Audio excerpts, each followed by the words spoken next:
আন্তর্জাতিক ক্রিকেটে এখন পর্যন্ত সবচেয়ে বেশি হ্যাটট্রিক কার? এমন কিছু প্রশ্ন ক্রিকেট প্রেমীদের মাঝে অনেক সময় ঘুরপাক খায়। আর সে সকল বিস্তারিত নিয়ে থাকছে আজকের ভিডিওর বাদবাকি অংশ। দিনে দিনে ব্যাটারদের খেলা হয়ে ওঠা ক্রিকেটে উইকেটই রীতিমতো সোনার হরিণ, সেখানে হ্যাটট্রিক তো আরও বেশি বিরল। সে হ্যাটট্রিকই তিনি করেছেন একাধিকবার। আরেকটু স্পষ্ট করে বললে তার ঝুলিতে হ্যাটট্রিক আছে 5 বার। আগে রেকর্ডটা ছিল ওয়াসিম আকরামের দখলে। 3 বলে 3 উইকেট নিয়েছিলেন 4 বার। টেস্ট আর ওয়ানডেতে হ্যাটট্রিক করেছেন 2 বার করে।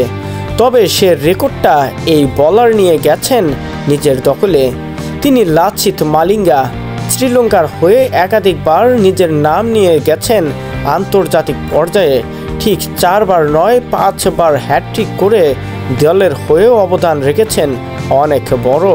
হয়তো তিনি আজকে ক্রিকেটার প্রেমীদের কাছ থেকে হারিয়ে গেছেন, কিন্তু মাঠের বাহিরে থেকেও যেন রীতিমতো তার রেকর্ডটা নিয়েই সমালোচনা হয় নেটিজেনদের মধ্যে। তার প্রথম হ্যাটট্রিক এসেছিল 2007 বিশ্বকাপে দক্ষিণ আফ্রিকার বিপক্ষে। এটা স্রেফ হ্যাটট্রিক নয়, বরং তার চেয়েও বেশি কিছু, কারণ এটি ছিল টানা 4 বলে 4 উইকেট নেয়ার বিশ্ব রেকর্ড। বিশ্বকাপে এমন কিছুর দেখা আগে কখনো মেলেনি।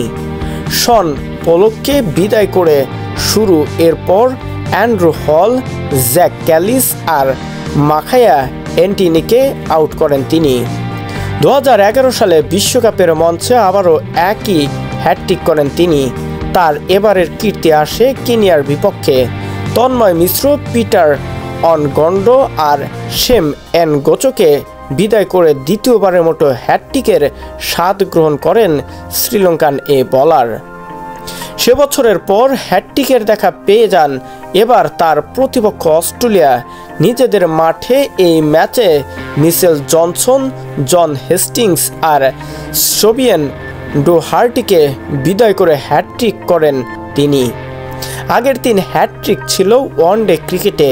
এবার হ্যাটট্রিকের মঞ্চ হিসাবে তিনি বেছে নেন টি-20কে। তার প্রথম টি-20 হ্যাটট্রিক আসে বাংলাদেশের বিপক্ষে। 2017 সালে 3 সিরিজের দ্বিতীয় টি-20তে তিনি টানা 3 বলে আউট করেন তৎকালীন অধিনায়ক মাশরাফি বিন মুর্তজা, মুশফিকুর রহিম ও মেহেদী হাসান মিরাজকে। সবশেষ এবং পঞ্চম হ্যাটট্রিক আসে 2019 সালে নিউজিল্যান্ডের বিপক্ষে।